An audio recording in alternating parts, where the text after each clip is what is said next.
Jean-Michel Basquiat had endless inspiration. He was the embodiment of artistic flow. And while most artists will never approach anything close to his once-in-a-generation talent, there are a few things you can learn from his work methods that will help you tap into your own creative genius.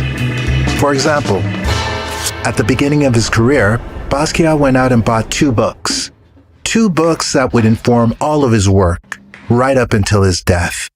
The first book was this one, Henry Dreyfus Symbol Source Book. This rare book would end up providing source material for almost all of the 1,500 drawings and 600 paintings that he left behind. His art was filled with symbols, ladders, crowns, crosses, copyrights, and all of them came from this rare book. Many of them are gathered on one page, page 90.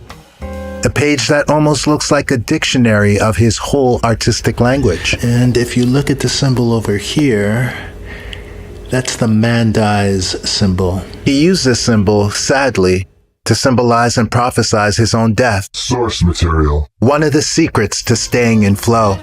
Basquiat used source material like he was Jay Dilla sampling records. But source material alone won't automatically give you creativity.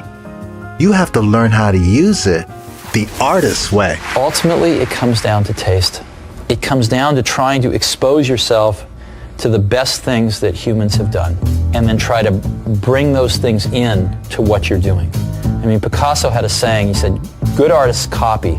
Great artists steal. Stealing like an artist means stealing with no judgment.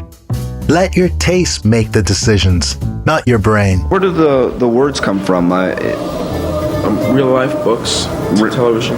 Yeah, and you just skim them and start including... No, I mean, when I'm working, I hear them, and I just throw them down. Oh, yeah? Well, I mean, things like Punic Wars, I remember that was in one of your... Oh, that was from a guidebook on Roman history. History of Rome in 5 pages, And so you snatched a few words from it. I didn't snatch them, They caught your... They caught my eye, and I took them. The moment you stop judging, should I use this? What would people say? You open yourself up for flow. Go through. What's this? It's Pluto. Based on a drawing that was the first drawing of the moon by Galileo. Yeah. This looks like an eye? Yeah. That's the evil eye, the Malocchio. Oh. Okay, so you're stealing like an artist now. But how do you become more than just the sum of your influences? How do you make it all make sense?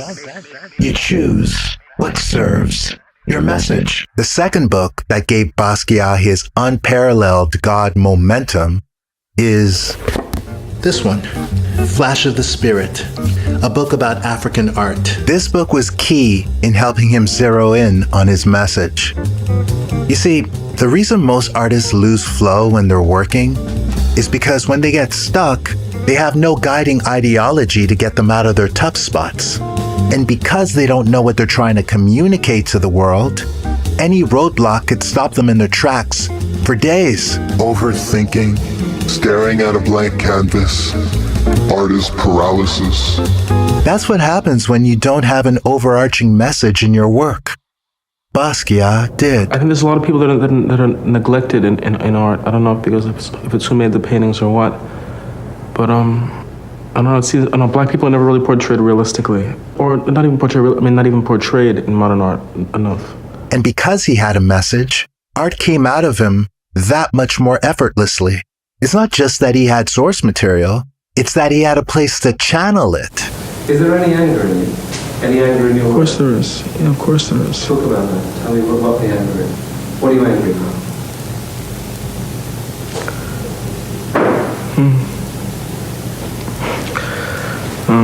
His work became a commentary on the underrepresentation of Black art in the established art world. This looks like a skull. That's a casco. A what? Casco. A gasco? What's that? Casco. C-A-S-C-O. When you have a message, art comes out of you easily. But a message, tons of source material, and your newfound audacity to steal like an artist is still not enough. You'll never have that Basquiat limitless inspiration and flow if you don't master speed. The day Basquiat met Andy Warhol, he ran back home and painted a self-portrait of both of them from a Polaroid his idol had just taken. And then he ran back to the restaurant to give it to him as a gift. The paint was still fresh. Warhol couldn't believe it. All he kept repeating was, "Oh, I'm jealous. I'm jealous. He's faster than me." Oh God, you're so fast and these are so great. And that was the beginning of everything between Andy and Jean-Michel. when one of the most prolific artists of all time is jealous of your speed, you know you're doing something right. Speed. Work quickly, like a demon. You should work so fast that you don't have time to think. The brain is your enemy in art. Like they say in the music industry, keep the tape rolling. But if you really want to become the legendary artist that you have the potential to be, if you really want that endless inspiration, you have to understand that most of the flow that you will have while making art will come from all the things you were doing when you were not making art. What? In between your creative sessions, while everyone else is busy consuming regurgitated content on social media, you should go offline, and you should go deep. Most people, they need to rev up when they sit down to work. They need hours before they could finally get into the groove. That's because they haven't been feeding their minds during their downtime. I never went to an art school. I failed the art courses that I did take in school.